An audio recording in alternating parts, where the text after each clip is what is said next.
Hello, Seiichi Arata. Please, don't label me.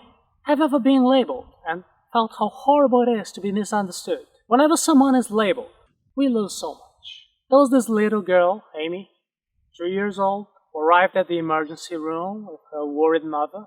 Amy had stomach pain, which could have been just a small digestive nuisance. Amy's mother was so worried and agitated that the doctors started to pay more attention to her rather than to the actual patient, Amy. The mother seemed like the type of person who would overreact. Amy was therefore examined quickly, and the medical staff then instructed her mother to take her back home because everything was fine, but it wasn't. The next day, Amy still had pain, so her mother became even more agitated and went back to the hospital, begging the staff to do further exams. This is when the medical staff looked at each other, assuming she was a frequent flyer, a derogatory term to label people as hypochondriacs. People who are labeled frequent flyers are not taken seriously. Again, they instructed her to go home and wait. On the third day, the story repeated itself, and once again, Amy and her mother received the label as frequent flyers. This is how Amy died. I found this story in the book Sway, The Irresistible Pull of Irrational Behavior by Ori and Ron Brough. And it always reminds me how much labeling can hurt our cognitive function and how much pain it can cause. See, when we put a label on someone, we tend to apply a set of expectations to everything we see them doing. We fall into confirmation bias. We create stories in our heads to confirm our prejudices. We seek to confirm our impressions and we ignore conflicting information. Obviously, there is also value in identifying patterns and clues and making quick decisions and avoiding harm, but we also need to keep in mind that maybe we are wrong in this SNAP evaluation. This is why I like to practice detachment from my perspectives and stay open to receive further information.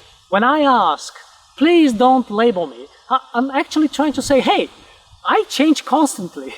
Remember the previous video when we did the exercise looking at our past and understanding how much we have changed? See, I change all the time. The person you see right here, right now, will be different in the future. By the moment you watch this video, I'll be different. The best compliment that I get from my old friends is, oh, wow, you're so different. I love that. I want to grow, want to become more mature, a better version of myself. If I say something stupid today, I hope I can be less stupid tomorrow, just as I like to think of myself today as less stupid than yesterday. In the previous video, we focused on personal change. I told you my story, and if you remember what I shared with you, one of the changes that I am most happy about is that I'm becoming more detached from my concept of what is the right thing to do. And this is because I became more aware that I was labeling people. When I started my work with different types of training, I wanted to help as much as possible. But this got me into labeling everyone around me with a fixed set of rules about what type of person they are, what's wrong with them, and what is my solution for them. It's a horrible idea. If you have ever tried to give your advice to someone, you know what I'm talking about. Understanding that people are okay, it is so liberating because I like to think that now I can see better who they are and have more meaningful relationships with them.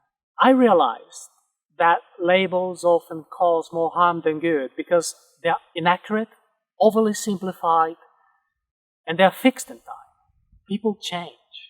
People change as they grow and they gain life experience. This is what I wish for you, my friend. Please don't label me. It is more than a request. It's a gift that I would like to offer you to experience. If you liked this video and want to share it with friends in other languages, visit arata.se Seiichi04.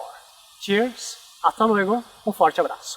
When we label someone, we increase our risk of wrongly perceiving who they actually are, and this may lead to misunderstanding. To improve our communication with others, we can become more aware of the prejudice and labels we have assigned.